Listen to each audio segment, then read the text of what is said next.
Lluvia en el campo de batalla.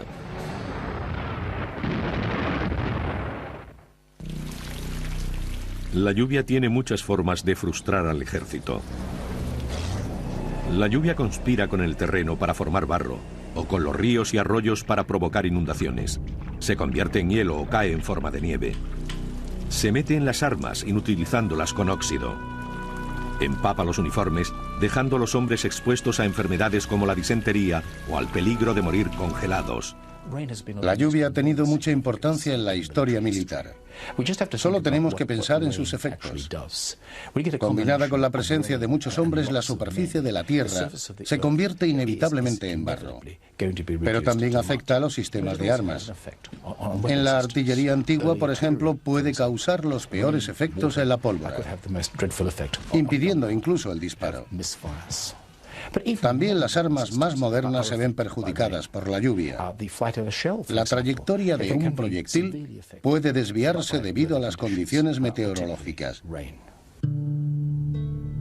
Según los usos de la época, el tiempo de verano propio para el combate hacía mucho que había terminado cuando el ejército de Enrique V de Inglaterra se enfrentó a las fuerzas francesas en Agincourt el 25 de octubre de 1415. Participaron unos 900 hombres de armas y 8.000 arqueros, que fueron superados en número por una fuerza enemiga de 30.000 efectivos. El campo de batalla solo tenía 900 metros de ancho, flanqueado por campos de labranza y detrás densos bosques. Había poco espacio para maniobrar, ninguna oportunidad de retirada y pocas esperanzas de escapar. Pero era menos aparente que el terreno, un campo arado, estaba empapado por la lluvia caída en los días anteriores. El vapor de agua, que se encuentra por todas partes en la atmósfera, es invisible hasta que se condensa y cae en forma de gotas de agua. En nuestra latitud suele ocurrir mediante la formación de cristales de hielo. Las pequeñas nubes de verano, que vemos a gran altura, están formadas por diminutos cristales de hielo que se crean directamente a partir del vapor y la acumulación de pequeñas partículas de polvo que hay en la atmósfera. Un proceso llamado sedimentación. Estas partículas se desplazan y se aproximan unas a otras hasta que se unen, adoptando formas extrañas.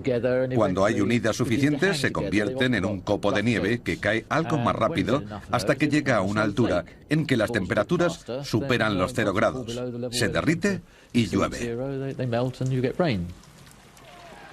Enrique no había tenido intención de librar esa batalla. Sus tropas se encontraban en un estado lamentable, diezmadas por las enfermedades, debilitadas por el hambre y consumidas por el número de bajas. Unos 70 años antes, el bisabuelo de Enrique, el rey Eduardo III, había iniciado la Guerra de los 100 años para reclamar el trono de Francia. Enrique se había embarcado en pos de lo mismo en agosto de 1415 y obtuvo un gran éxito en la toma de Harfleur tras un asedio de 6 semanas. El coste, sin embargo, había sido considerable. Los ingleses perdieron 3.000 hombres, una cuarta parte de su fuerza. Para cuando Harfleur cayó, era a finales de septiembre, y con el verano llegando a su fin, Enrique ordenó el regreso a Calais, donde las tropas restantes embarcarían hacia Inglaterra. La marcha a Calais, a unos 225 kilómetros al nordeste de Harfleur, fue extraordinariamente difícil. Las lluvias torrenciales empaparon a los hombres ya enfermos, hambrientos y cansados. Cuando buscaba un paso sobre el río Somme, Enrique descubrió que los puentes habían sido destruidos o estaban fuertemente protegidos. Debido a la lluvia, era imposible vadear el río. Finalmente, el 19 de octubre, los ingleses llegaron a un punto desguarnecido en Athis, a 16 kilómetros al sudeste de Perón. Pero los franceses, que habían estado siguiéndolos de cerca, conocían todos sus movimientos. Se apostaron en el castillo de Agincourt, en el camino de Calais, y situaron otra fuerza en la retaguardia inglesa. Comprensiblemente, los franceses creyeron que podrían derrotar fácilmente al joven advenedizo inglés que pretendía reclamar su trono. Después de todo, los superaban en número, 3-1, y aunque se encontraban en un estado relativamente bueno, los ingleses estaban mucho peor que cuando tomaron Harfleur. Los ingleses se enfrentaban a una muerte segura. No había forma de que aquel pequeño ejército pudiera sobrevivir. Si se hubieran hecho apuestas, Estas habrían estado 1000-1, no en contra de la victoria de Enrique V, sino de su supervivencia. Carlos d'Albret, condestable de Francia, está allí, fuera de temporada, intentando impedir que las tropas inglesas alcancen Calais.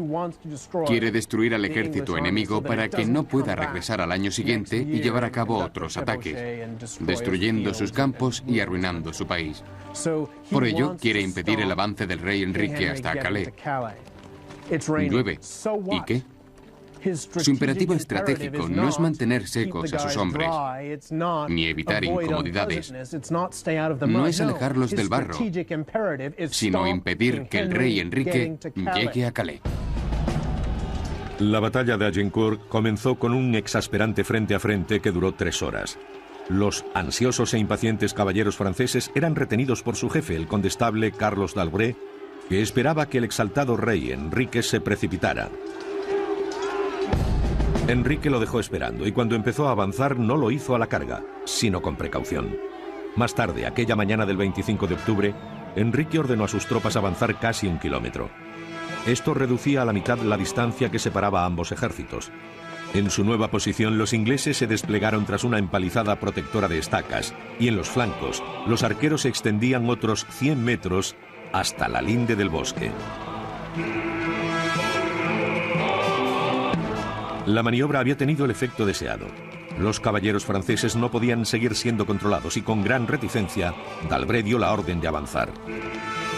Cuando se manda un ejército medieval, el jefe puede dar órdenes a los hombres de armas, los soldados de a pie, pero puede resultar bastante complicado dar órdenes a los jóvenes caballeros entusiastas que han estado bebiendo toda la noche.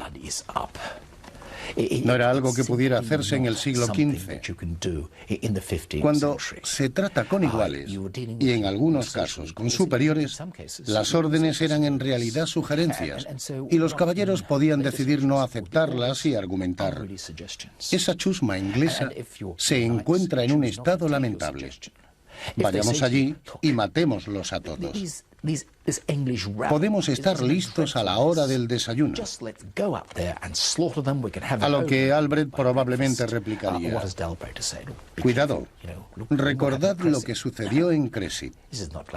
No, esto no es como Crécy. Se trata de una banda de rufianes y forajidos, y vamos a acabar con ellos.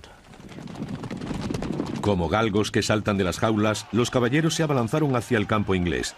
Pero sus caballos, cargados por el peso de las armaduras, no tardaron en romper los surcos empapados por la lluvia. Pronto los caballeros estaban atascados en denso barro pegajoso y luchando. Los ingleses se defendían en Agincourt. Los franceses tenían que atacarles. Por lo que respecta a los ingleses, habrían estado felices de no tener que librar aquella batalla y seguir tranquilamente hasta Calais. No querían luchar, se defendían. Fueron los franceses quienes les atacaron. Así que podían permanecer a la espera mientras los franceses atravesaban el campo embarrado con fango hasta las rodillas. Aquello tuvo lugar cerca del río Somme, en cuyas orillas se acumulaban las capas de barro y resulta difícil avanzar. El clima, en este caso el barro creado por la lluvia, ayudó a los ingleses a defenderse en Agincourt, igual que harían cientos de años después en la Primera Guerra Mundial. Así que los franceses tuvieron que avanzar por el barro mientras los ingleses esperaban. Los franceses eran blancos inmóviles para los arqueros ingleses, y los caballeros atrapados en el barro intentaban protegerse del torrente de flechas.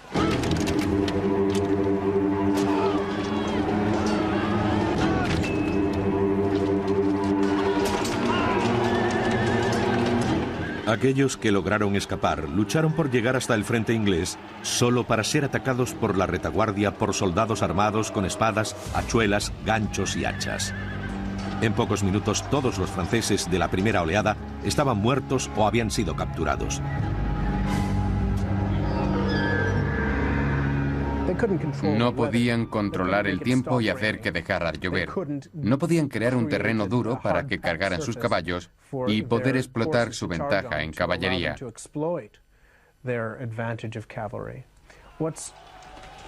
Lo más extraño en Agincourt es que finalmente decidieran atacar a los ingleses entre dos bosques, porque ya no solo se trataba de que no debían luchar con lluvia, sino que lo hacían en un campo de batalla tan estrecho que no permitía aprovechar la ventaja que tenían en caballería. Se trata de un caso en el que la lluvia y las malas condiciones del campo de batalla magnifican otros factores, como el hecho de que los franceses eligieran luchar en un lugar tan estúpido. A pesar de que los franceses atacaron 2 veces más, fueron rechazados. La dura y humillante lección que aprendieron en Agincourt destacaba la inutilidad de usar formaciones concentradas contra un enemigo móvil, y el hecho de que la lluvia y sus efectos pueden ser el mayor enemigo de todos.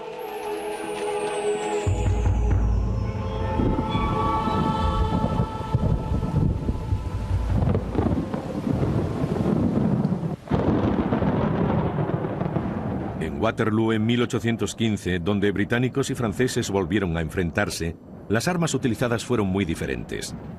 No obstante, los ejércitos del siglo XIX, equipados con mosquetes y cañones, fueron superados por el clima, como ocurriera en el siglo XV. La fecha de la batalla de Waterloo, el 18 de junio de 1815, parecía propicia para una confrontación que decidiría el futuro de Europa para los próximos 100 años. Napoleón Bonaparte, emperador de Francia, estaba convencido de que el futuro le pertenecía a él y a sus descendientes. Hasta que 2 horas de lluvia cambiaron por completo sus perspectivas. En 1814 los británicos pensaban que habían conseguido acabar con Napoleón cuando invadieron Francia junto a sus aliados y obligaron al emperador a abdicar. Poco después Napoleón fue desterrado a la isla de Elba, demasiado cerca, como pronto se descubriría, a los escenarios de su antigua gloria. A sus 45 años, las aptitudes que hicieron comparable a Napoleón con Alejandro Magno o Julio César permanecían intactas, y la llama de su ambición era tan fuerte como siempre. Decidido a recuperar todo lo que había perdido, escapó de Elba mientras el gobernador británico estaba ausente, y llegó a Cannes, en el sur de Francia, el 1 de marzo de 1815. De vuelta en París, Napoleón reunió un nuevo ejército de más de 700.000 hombres, de los cuales 105.000 iban a luchar bajo su mando en la batalla de Waterloo. Sus viejos amigos tuvieron que recuperarse rápidamente de la impresión de ver a su némesis regresar con ánimos de lucha y comenzaron a reunir sus fuerzas a lo largo de la frontera francesa. Sin embargo, Napoleón sabía que no alcanzarían el máximo hasta mediados de julio, y su intención era atacar antes y cogerlos desprevenidos. El primer y más obvio objetivo era el ejército aliado en Bélgica. Los británicos bajo el mando del mariscal de campo Sir Arthur Wellesley, duque de Wellington, y los prusianos del mariscal de campo Gerhard Lebrecht von Blücher. El 11 de junio de 1815 Napoleón dejó París en secreto y 3 días más tarde concentró sus fuerzas cerca de Charleroi. Sin embargo, ese mes de junio fue extraordinariamente húmedo, con más lluvias de las habituales, algunas de ellas torrenciales. A finales del siglo XVIII y comienzos del XIX, los mejores meteorólogos del mundo eran los de la Marina inglesa. Ya entendían la relación entre las áreas de altas y bajas presiones. Entendían los regímenes de los vientos y cómo estos, junto con los sistemas climatológicos, afectaban al continente europeo. Los franceses, como los británicos, llevaban tablas de precipitaciones desde mediados del siglo XVII. Comprendían las implicaciones de la presión barométrica y hacían cálculos basados en las tablas de precipitaciones, la estación del año, la dirección del viento y la presión barométrica, por lo que se hacían una idea de cuáles serían aproximadamente las condiciones atmosféricas. Por supuesto, no tenían forma alguna de pronosticar unas condiciones concretas, pues es algo que no hemos podido hacer hasta principios del siglo XX. La batalla de Waterloo fue precedida por una serie de enfrentamientos menores en Ligny, donde Napoleón derrotó a los prusianos, y en la aldea de Quatre-Bras, donde Wellington fue puesto en jaque. Este se las ingenió para retirarse a posiciones defensivas al sur de otra pequeña aldea, Waterloo, al otro lado de la frontera franco-belga.